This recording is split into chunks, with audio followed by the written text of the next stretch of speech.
भारत के दिल में बसा एक छोटा सा गांव था सरवनपुर। हरियाली से घिरा हुआ, चारों तरफ खेत, नहरों का मीठा पानी और मिट्टी की सोंधी खुशबू। लोग सादगी से रहते, मेहनत करते और त्योहारों में साथ मिलकर खुशियां मनाते। इस गांव में एक साधारण किसान था, रामलाल। गोरा चिट्टा, मेहनती और सीधा सादा।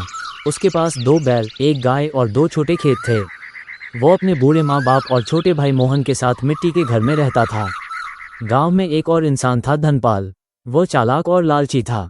दिखने में तो हमेशा साफ सुथरे कपड़े पहनकर घूमता, लेकिन अंदर से वो हमेशा दूसरों का फायदा उठाने की सोचता। सरवनपुर गांव उस रियासत का हिस्सा था जिसका राजा था राजा वीरेंद्र सिंह।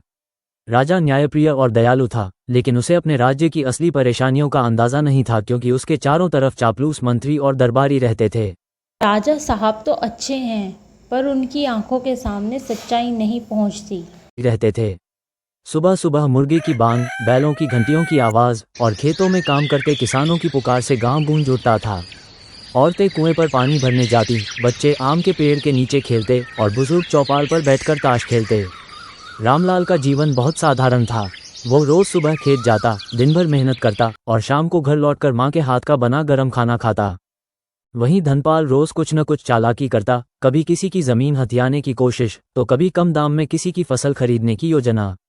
एक दिन राजा वीरेंद्र सिंह ने रियासत के गांवों का हाल जानने का फैसला किया। वे साधारण वेश में गांव गांव घूमने लगे। जब वे सरवनपुर पहुंचे तो उन्होंने देखा कि लोग खुश तो हैं, पर कई गरीब किसान कर्ज में डूबे हुए हैं।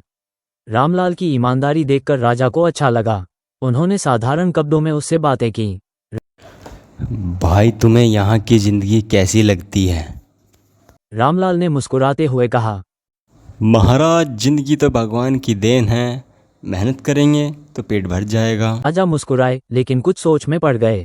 सरवनपुर में इस बार अच्छी बरसात हुई थी। खेत लहलहा उठे थे, फसल पक चुकी थी और हर चेहरे पर मुस्कान थी। लेकिन खुशियों के बीच भी कुछ लोग परेशान थे, खासकर वे किसान जिन पर साहूकारों का कर्ज चढ़ा हुआ था। धनपाल को यह मौका सोने जैसा लगा।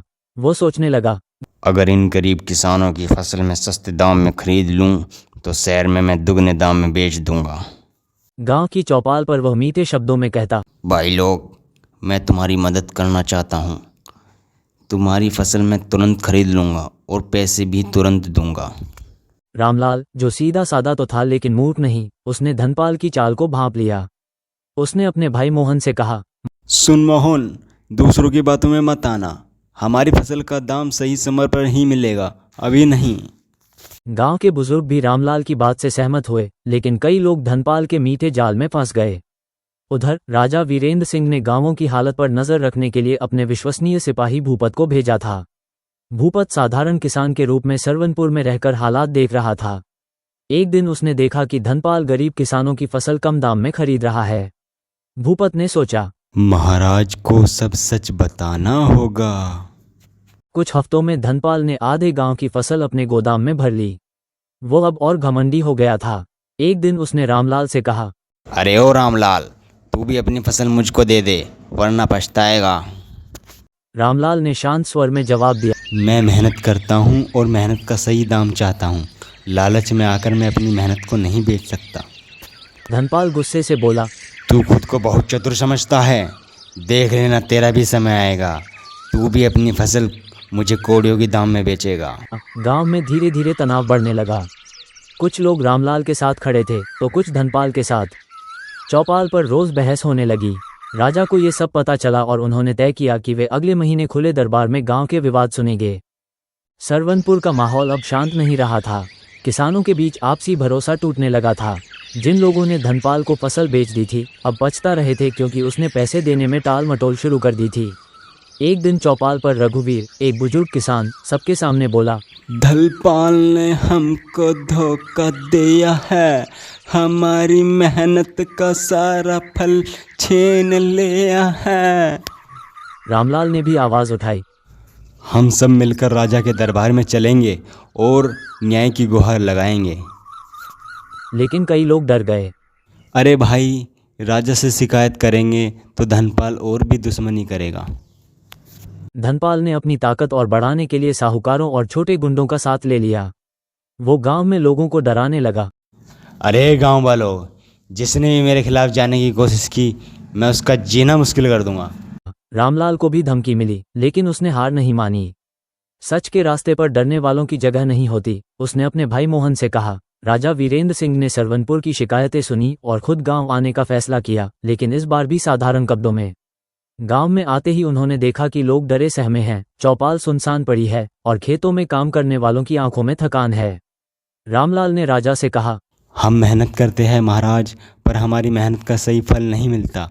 लालच और धोखे ने गांव की खुशियों को छीन लिया है। राजा ने गंभीर स्वर में उत्तर दिया। सच को कभी दबाया नहीं जा सकता मेरे मित्र। रामलाल जो जैसा करता है वैसा ही पाता है। राजा ने गुप्त रूप से भूपत को आदेश दिया कि सबूत जुटाए जाएं। किसने किससे फसल बेची, किसने पैसा नहीं दिया और किस तरह गांव में डर फैलाया गया। भूपत ने सबूत इकट्ठे किए और उन्हें राजा को सौंप दिया। कुछ ही दिनों में सरवनपुर के किसानों को किले के दरबार में बुलाया गया।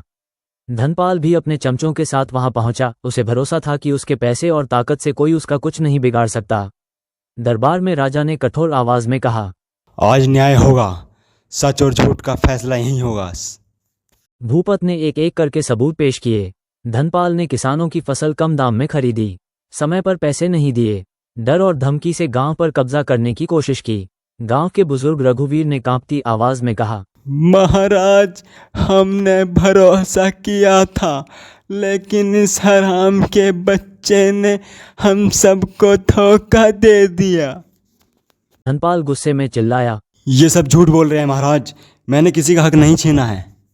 राजा ने कठोर नजरों से उसकी ओर देखा और कहा, धनपाल, तुम्हारे पापों का सबूत तुम्हारे खिलाफ बोल रहा है। सरवनपुर की मिट्टी तेरे लालच को देखा है। अब फैसला होगा, तुझे फैसला सुनना होगा। राजा ने आदेश दिया, जिन किसानों का धन बकाया है उनकी रकम तुरंत लौटाई जाए। धनपाल को गांव छोड़ना होगा, यही इसकी सज़ा है। और गांव के लिए एक नई समिति बनाई जाए जो फसलों का सही दाम तय करे। धनपाल की आंखों में आंसू आ गए, लेकिन अब बहुत देर हो चुकी थी। धनपाल के जाने के बाद गांव में जैसे नई सुबह हुई। लोग फिर से मिलजुल कर काम करने लगे। रामलाल की ईमानदारी ने उसे गांव में सम्मान दिलाया। राजा ने गांव में आकर कहा, याद रखो, लालच से केवल बर्बादी मिलती है और मेहनत से इज्जत।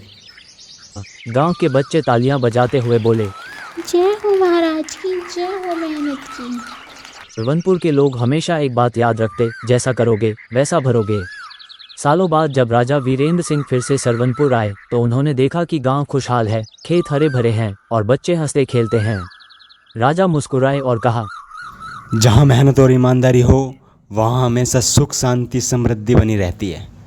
गांव के बुजुर्ग रघुवीर ने जोड़कर कहा, जहाँ लालच हो वहाँ बर्बादी ही आती है। यही है जैसे को तैसा का सच।